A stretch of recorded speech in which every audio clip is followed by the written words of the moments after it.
Dear learners, today we will discuss circular motion under the chapter Motion in a Plane.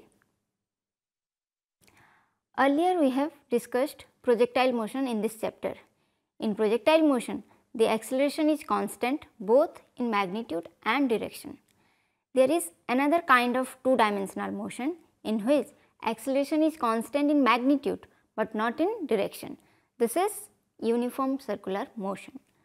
Generally, circular motion refers to motion in a horizontal circle. However, motion in a vertical circle is also possible. We will learn about them in the following section.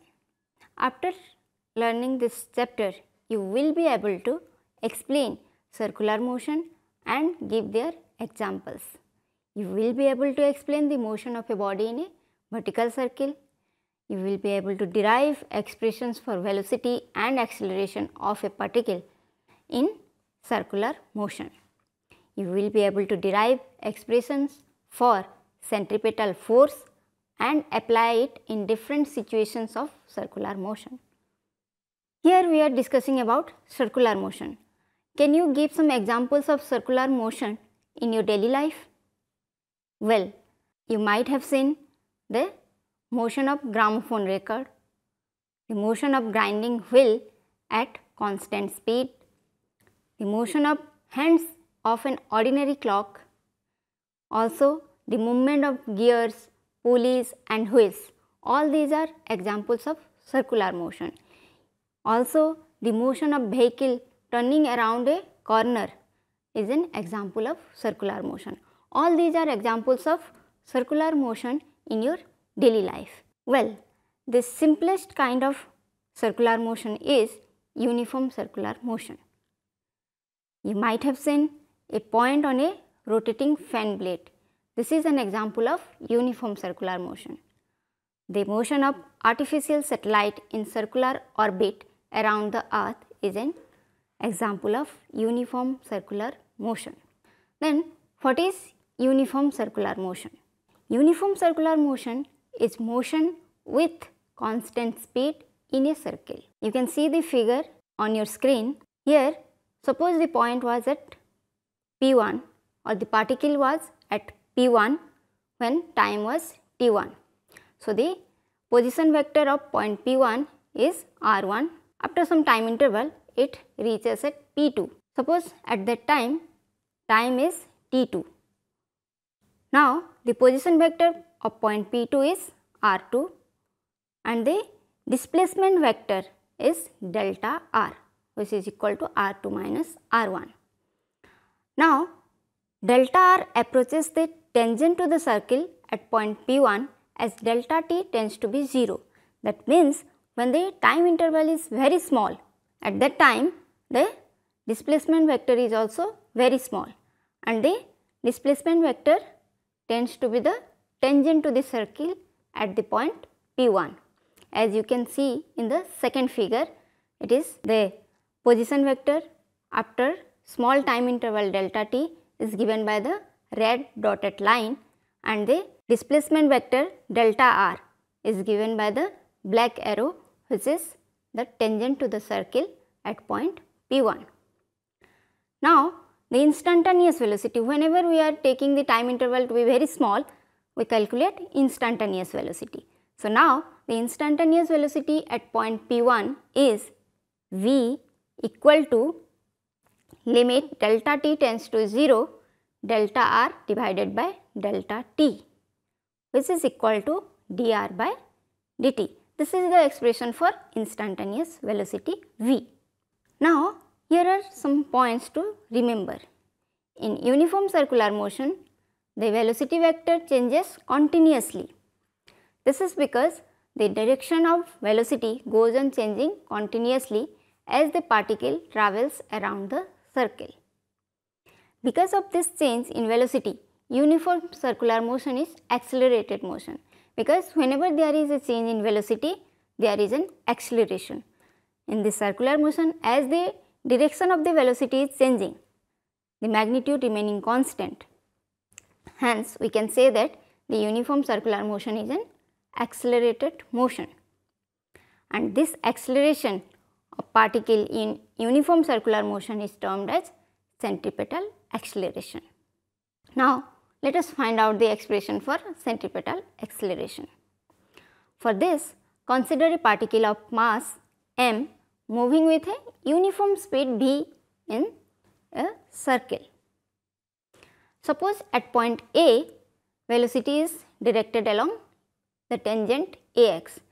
Always remember, in case of circular motion, the direction of velocity is tangent to the circle at that point. So, here at A, the velocity is directed along tangent ax. At B, after some time interval delta t, it reaches at B, and here at B, the velocity vector is directed along by, which is the tangent, and delta t is small time interval. R is the position vector at A, r prime is the position vector at B, v is the velocity of the particle at A, v prime is the velocity of vector at B, and delta v is the change in velocity. You can find out this using triangle law of vector addition, and as the velocity vector is along the tangent of the circular path, you can write v is perpendicular to r as tangent is perpendicular to radius at any point on the circular path. So, v is perpendicular to r, v prime is perpendicular to r prime, and hence delta v is perpendicular to delta r.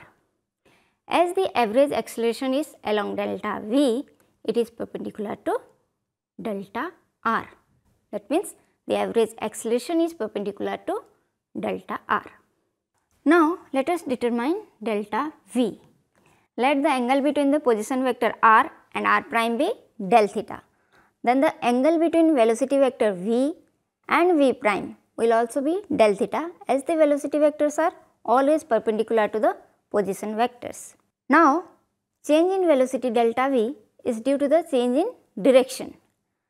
So, now take any point O outside the circle, draw a line OP parallel to and equal to ax or velocity vector v.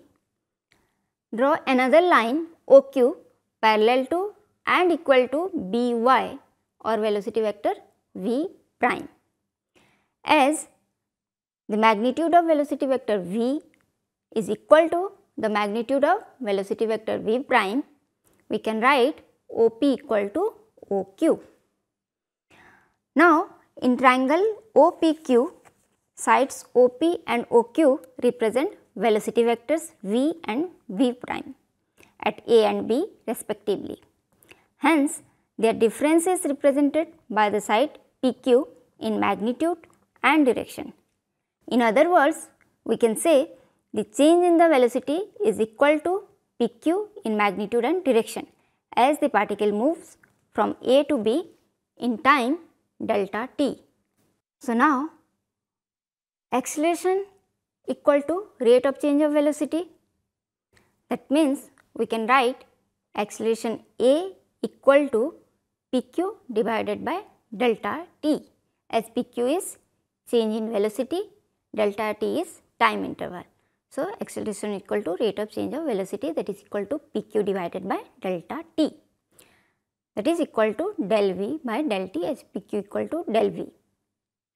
As delta t is very small, AB is also very small, because in very small time interval the particle will move very small distance and is nearly a straight line. Now, we can say ACB is a triangle.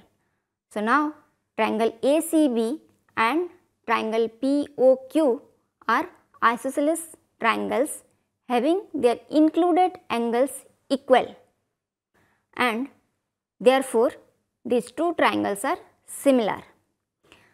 So, for these two similar triangles, we can write PQ divided by AB is equal to OP divided by CA. Now, put the values of PQ, AB, OP and CA. PQ equal to delta V, AB is the distance covered in time delta t, that is equal to V into delta t, and OP equal to V and CA equal to the radius r. So, we can write delta V divided by V delta t equal to V divided by r, and by simplifying we can get del V divided by del t equal to V square divided by r. Now, del V divided by del t equal to V square divided by r, but as we know del V divided by del t is equal to acceleration. So, we can write acceleration equal to V square by r, and this acceleration is known as centripetal acceleration. As now we have got expression for acceleration, we can find out the expression for force. As you know that from Newton's second law, force equal to mass into acceleration, that is equal to, now put the value of acceleration, m into acceleration equal to V square by r. So, mv square by r, which is equal to mr omega square, because v equal to r omega, v square equal to r square omega square, r and r cancels out. So, mv square by r equal to mr omega square. So, this is the expression for force, which is known as centripetal force. So, F, the centripetal force, equal to mv square by r, or this is equal to mr omega square, where omega is the angular velocity. This is the magnitude of centripetal force. Now, what is the direction of this centripetal force? Because force is a vector quantity. Now, for that, as delta t becomes smaller, or the time interval when becomes smaller, the angular displacement del theta also becomes smaller. Hence, we can write when the del theta portion becomes smaller and smaller and it tends to 0, at that time angle OPQ equal to angle OQP, which is equal to 90 degree, because here we are taking the del theta angle to be very small or equal to almost 0. So, when these two angles becomes 90 degree, we can write PQ is perpendicular to OP, and as OP is parallel to AX and AC is perpendicular to AX, that is why we can write AC is parallel to PQ.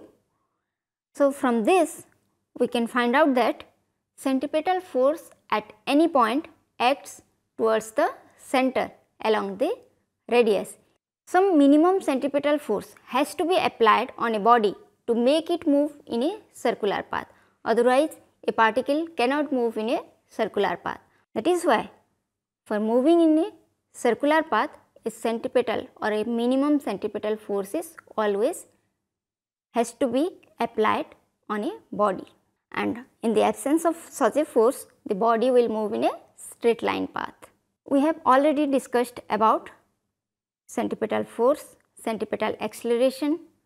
Now, we will discuss about motion in a vertical circle. When a body moves in a horizontal circle, the direction of its linear velocity goes on changing, but the angular velocity remains constant, or omega remains constant. But when a body moves in a vertical circle, the angular velocity too cannot remain constant on account of the acceleration due to gravity. Acceleration due to gravity affects the angular velocity. So, now let us discuss what happens when a particle moves in a vertical circle.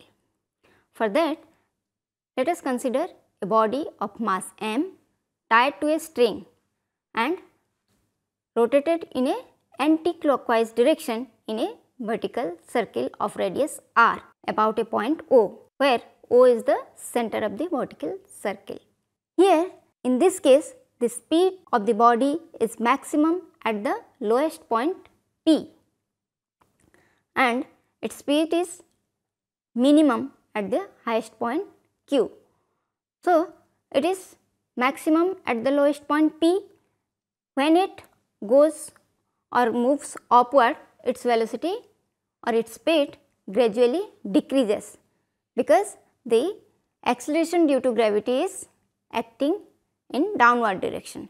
Hence, it goes on decreasing. When it reaches at the highest point, the velocity is minimum. Again, when it moves downwards, again the velocity goes on increasing.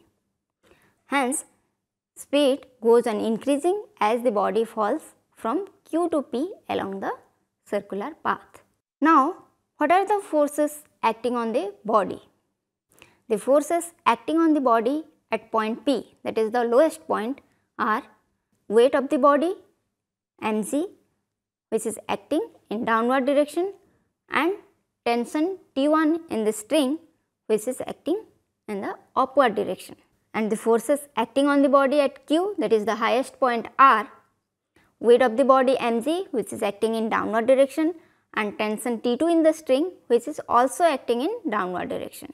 V1 is the velocity of the body at point P, that is the lowest point. V2 is the velocity of the body at Q, that is the highest point. Now, by equalizing the forces as the body is moving in a circular path, and for moving in a circular path, a minimum centripetal force is required.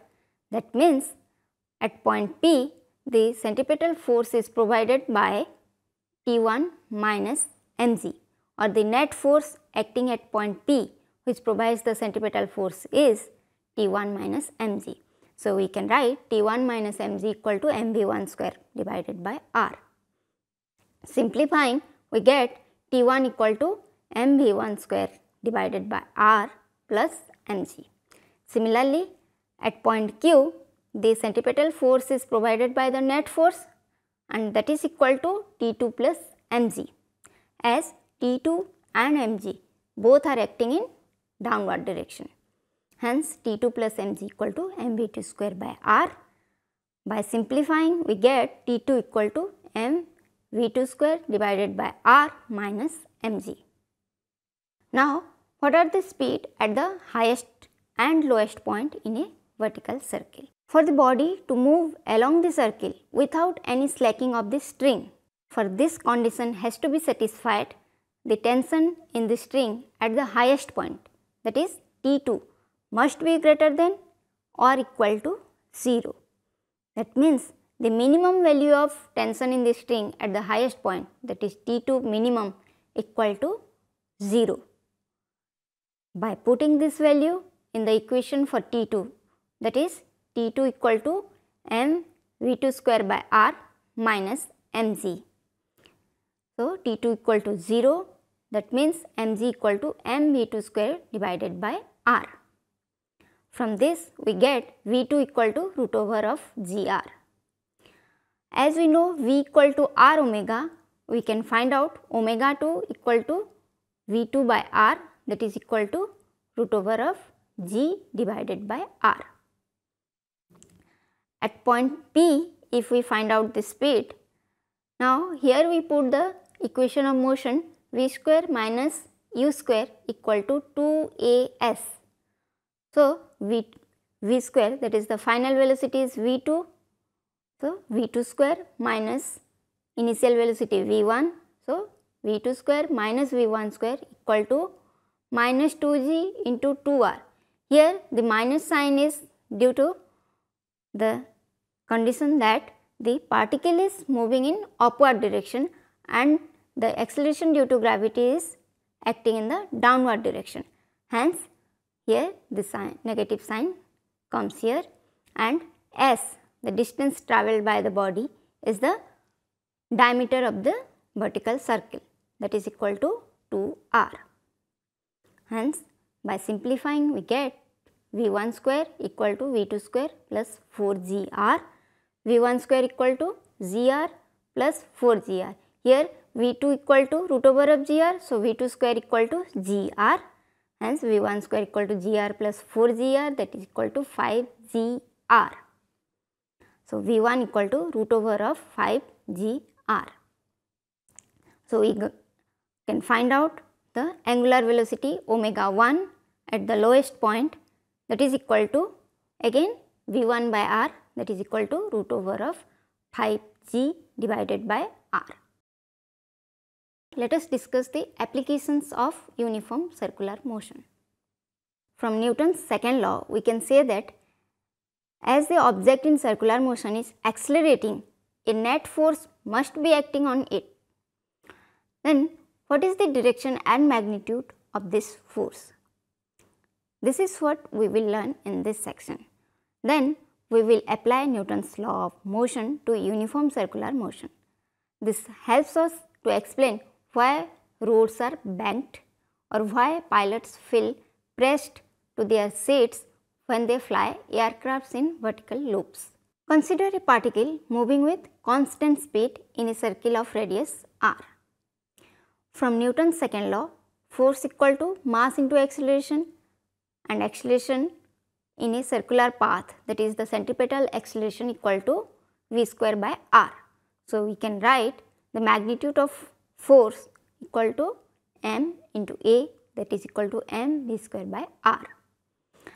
So, this net external force acts on the body when it is moving in a circular path, and it is directed towards the center of the circle. Hence, this force is called centripetal force. So, who provides this centripetal force to the particle to move in a circular path? Well, the centripetal force may be provided by the gravitational attraction between two bodies, as in the case of planetary motion of Earth around the Sun. In case of this planetary motion, the gravitational attraction between the Sun and the Earth provides the necessary centripetal force to the Earth to move in a circular path. Again, the force of friction between two surfaces also provides the necessary centripetal force, as in the case of a vehicle turning around a circular path or moving in a curved path. Here, the frictional force between the tire and the road surface provides the necessary centripetal force. While riding a bicycle and taking a sharp turn, you may have felt that something is trying to throw you away from your path.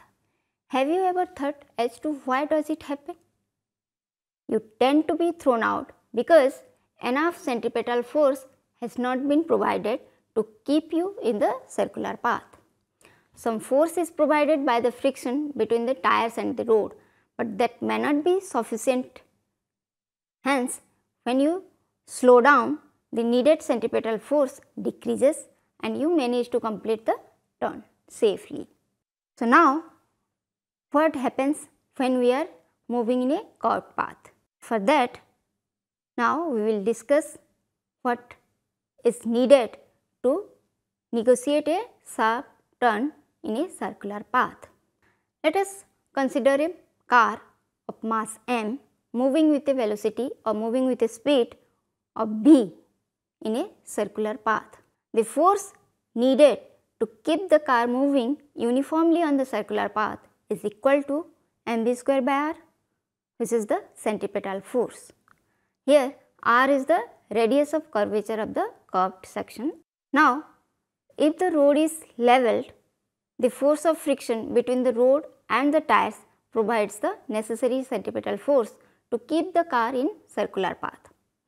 But this causes a lot of wear and tear in the tire and may not be enough to give it a safe turn.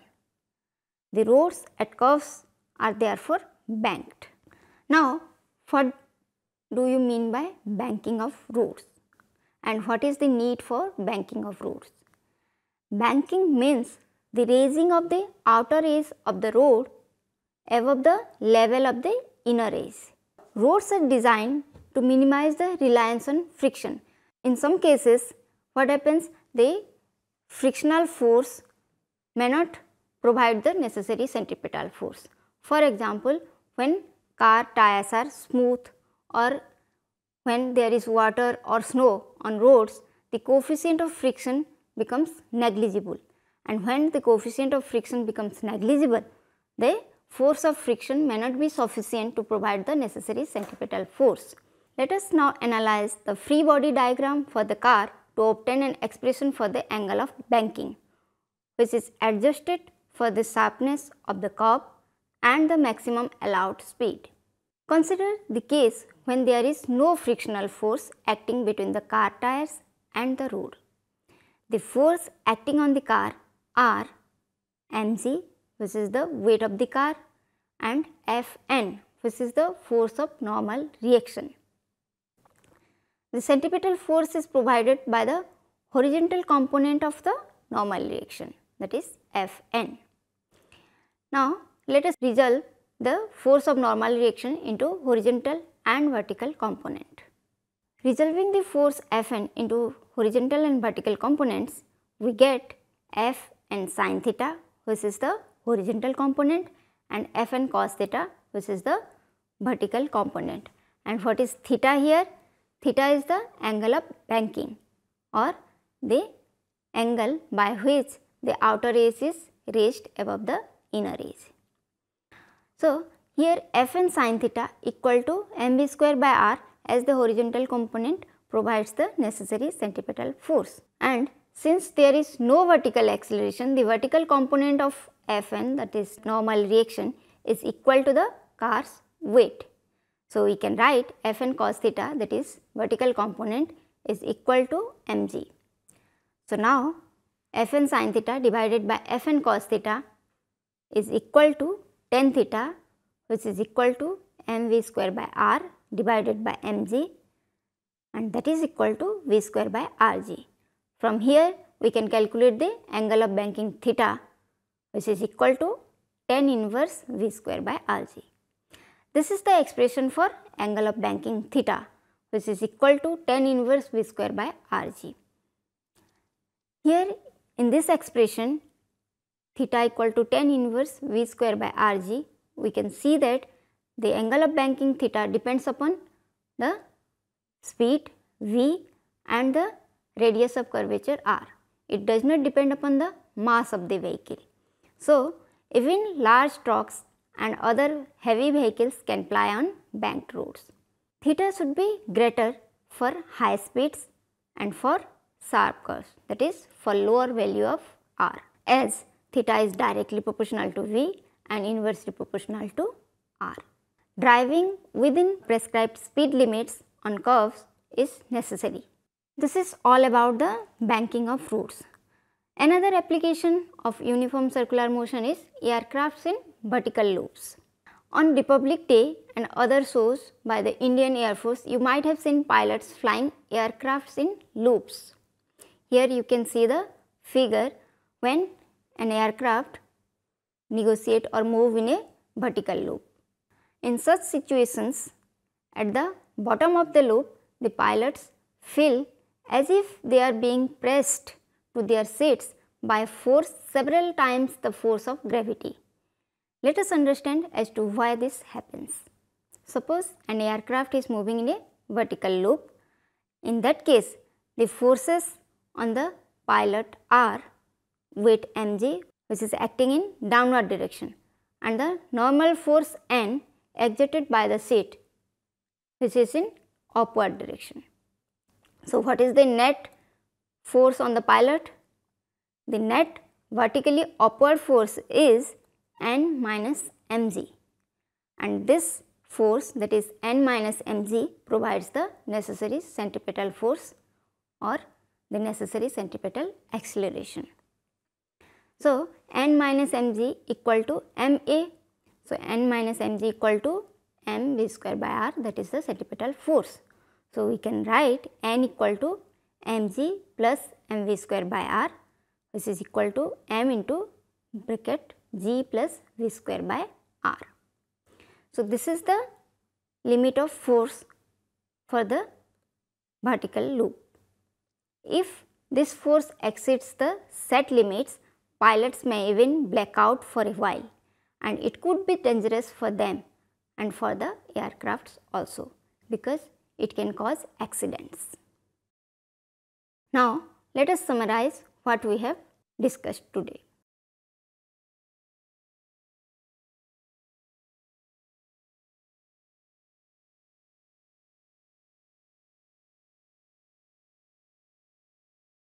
I hope you have understood what we have discussed today.